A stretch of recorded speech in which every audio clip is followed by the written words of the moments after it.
Pierre Livre, cycle Outils du roman été 2020. C'est la troisième fois que je prends la parole. Et savez-vous ce qui se passe? On est déjà en train de tout foutre en l'air. Tout foutre en l'air, oh non, t'inquiète pas. On y veille. De toute façon, on est suffisamment nombreux pour avoir le retour. Qu'est-ce qui se passe? Mais je suis toujours dans ces trucs-là de texte que moi j'avais pris un petit peu, pas à la légère, mais je sais que c'est un truc fondateur. Les 30 exercices de John Gardner. Mais plus je les regarde de près, plus je me dis, mais ça, il y a moyen de chercher. C'est-à-dire que la question, c'est pas de prendre l'énoncé de John Gardner et se dire, allez, on se fait ça, petit exercice, et on avance. C'est dire, mais pourquoi il nous emmène là? Qu'est-ce qui se passe? Et qu'est-ce qu'on peut essayer, nous, là, à 40 ans de distance, pour en faire notre appropriation du roman. Et c'est pour ça aussi que j'ai toujours seriné qu'on allait être plus près de ce qui s'était passé il y a 2 ans pour l'atelier de la ville où j'avais fait 45 propositions. Il y en a qui ont fait les 45, mais c'est pas la question. Tant mieux si vous avez envie de jouer et on joue.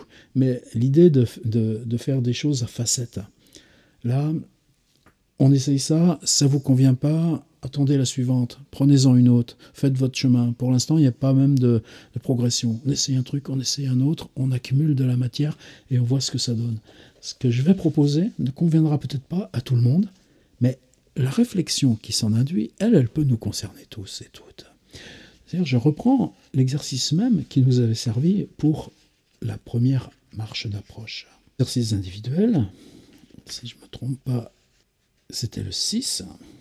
Écrire un début de roman sur n'importe quel sujet dans lequel le point de vue est celui de la troisième personne objective.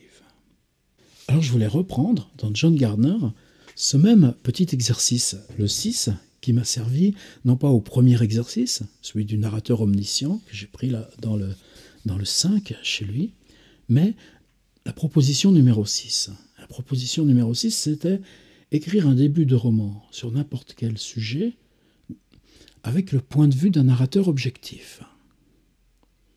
A third person objective. Puis, écrire un début de nouvelle avec la même technique. The same point of view. Alors là, moi j'avais interprété, et c'est ce qui nous a donné cette proposition numéro 2, j'avais dit du dehors.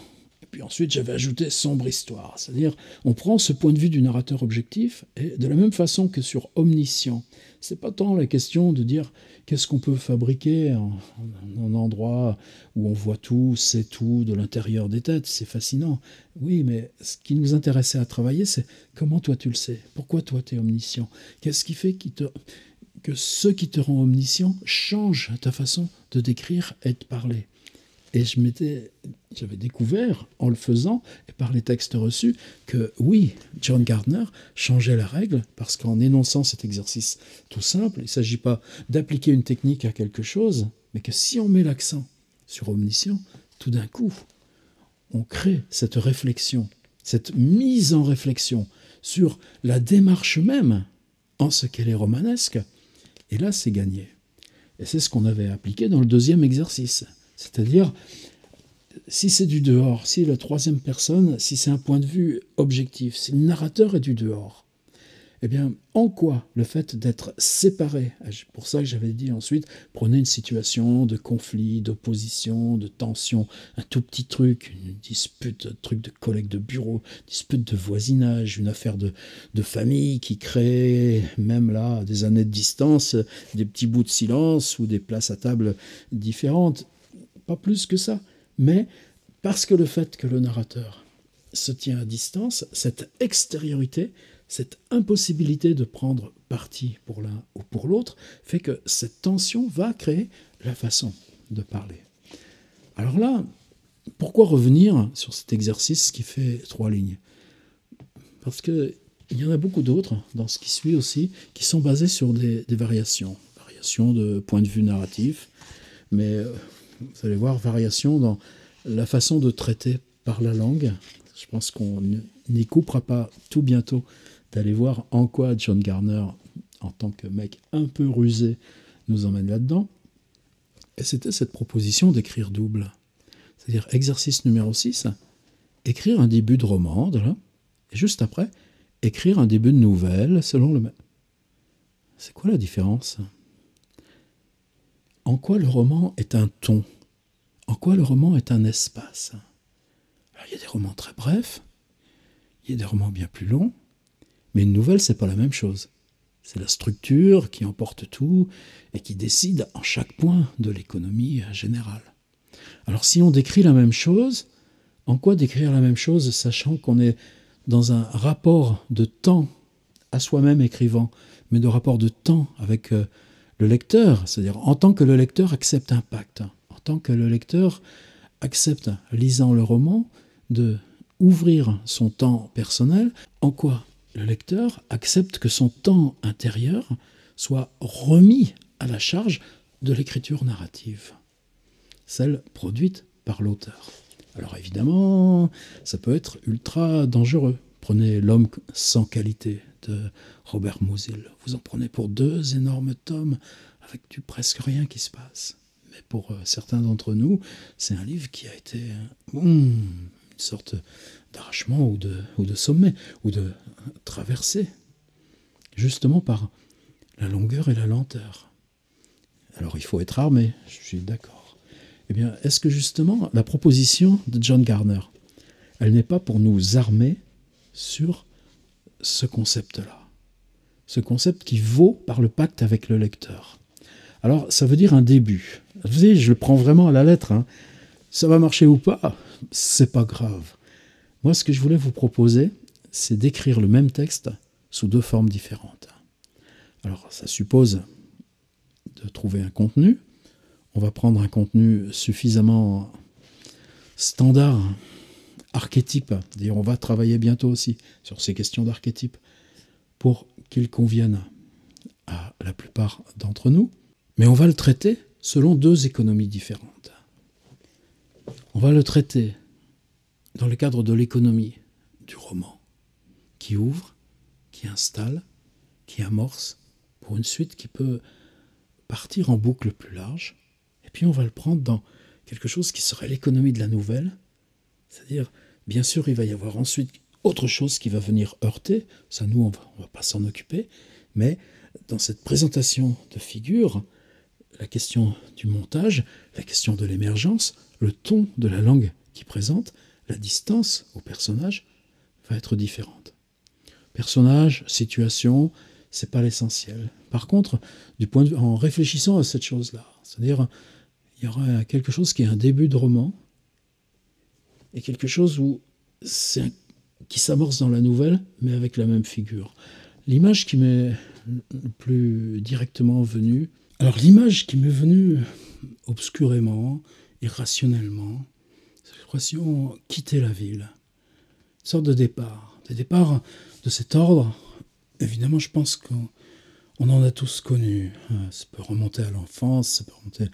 Mais chacun, évidemment, va convoquer les siens. Quitter la ville, depuis quel séjour? Qu'est-ce qu'on venait y faire? Est-ce que c'est vers une autre aventure? Est-ce que c'est au contraire pour un retour à quelque chose qu'on connaissait déjà? Et cette expression de ce mot « quitter la ville », je pense que c'était lié aussi à un livre lu récemment dont j'ai parlé une fois dans mon service de presse, Stéphanie Arc, et le livre s'appelle « Quitter Paris », c'est chez Rivage. Je ne vais pas revenir sur le livre lui-même, mais c'était vraiment ça, j'allais dire le pitch ou le gimmick. C'est-à-dire une ville, c'est pas simplement un territoire, c'est un mode de relation au monde, un mode de relation aux autres, par ou dans la ville, ou dans ce qu'on doit à la ville. Donc organiser, de détacher ces fils et les réorganiser autrement, ça peut se travailler, il suffit d'avoir envie d'un chien, nous dit-elle. Alors, pas plus que ça, juste cette idée de quitter la ville. On est dans un texte, toujours pareil, on est bien d'accord, on va faire des tas de ces exercices, vous les ferez probablement pas tous, même si je sais qu'il y en a certains qui mettront un point d'honneur, mais moi je veux m'amuser aussi, c'est là-dedans. C'est-à-dire, on essaye ci, on essaye ça. Et l'ensemble de ces petits rouages, si on les maîtrise, c'est des choses qu'on trouve partout dans la situation où on est à écrire en se confrontant au dehors. Je ne vais pas revenir là-dessus, mais il y a une question du ton et du temps. C'est-à-dire, quitter la ville, alors ça peut être, vous voyez, ça peut être un je, ça peut être un il, un elle, ça peut être un personnage vu de loin, ça peut être un couple ou une famille, ça peut être le moment du déménagement, le moment où on est dans la gare sur le quai, et puis bon, tous ces archétypes ils vont venir très vite. Ça, j'ai aucune demande particulière, sauf ça, quitter la ville. Et puis une fois qu'on a ce quitter la ville, à quoi ça correspond en vous? Quelle figure parmi tous ces archétypes vous allez choisir de prendre? On a des livres aussi, on a fait des exercices d'écriture là-dessus. Vous êtes au centre d'une ville et puis vous marchez jusqu'où elle s'arrête. Il y a ça même chez Claude Simon. Mais c'est pas exactement ça, c'est quitter la ville dans sa tête.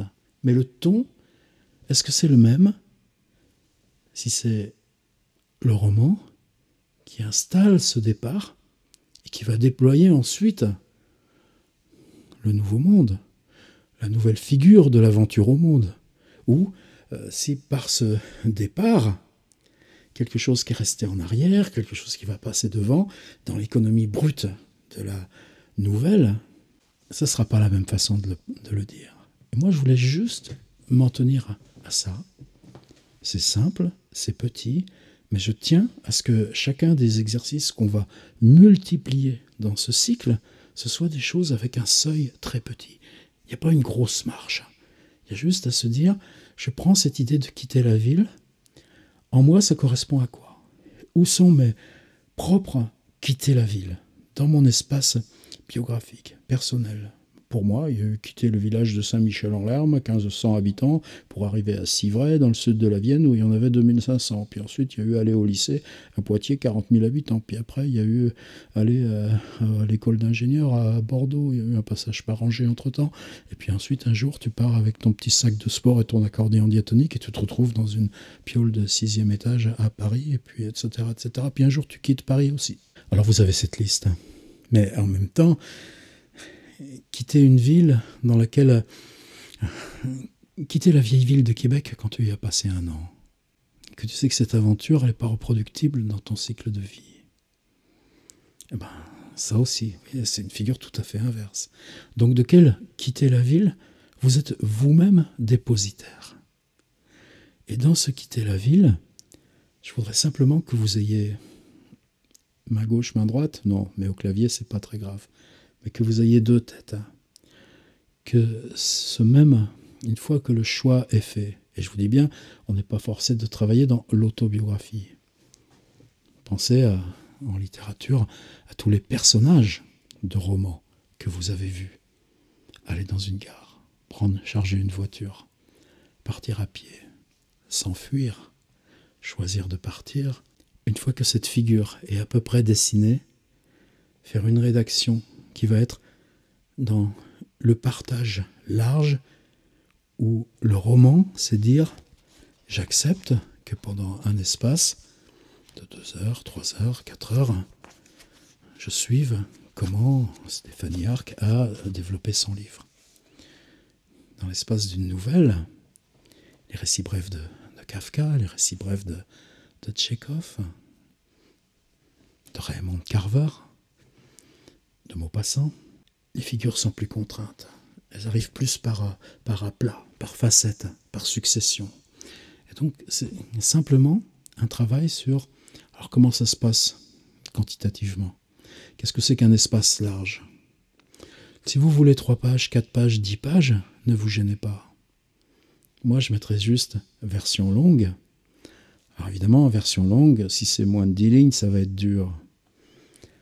Mais justement, puisque vous savez que ça va être long, laissez faire, laissez prendre les détails, les odeurs, les ciels.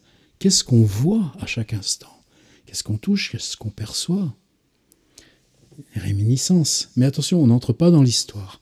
On est juste dans un personnage qui quitte une ville. Et puis, version brève. Alors évidemment, là encore, si c'est 2 lignes, il part. Point. Exercice fait. Non, c'est plus compliqué que ça. C'est mettre en place la dramaturgie d'un départ, même si dans cette tension, sachant que quelque chose va se passer juste après, ou que quelque chose vient de se passer. Mais que donc ce moment très bref, et là ça peut être 10 lignes, 10, 12 lignes, mais quand même un espace conséquent. Si c'est une nouvelle de 20 pages, peut-être le départ, il sera 2 pages ou 3 pages. Mais que par contre, si c'est le roman, ce sera 10 pages.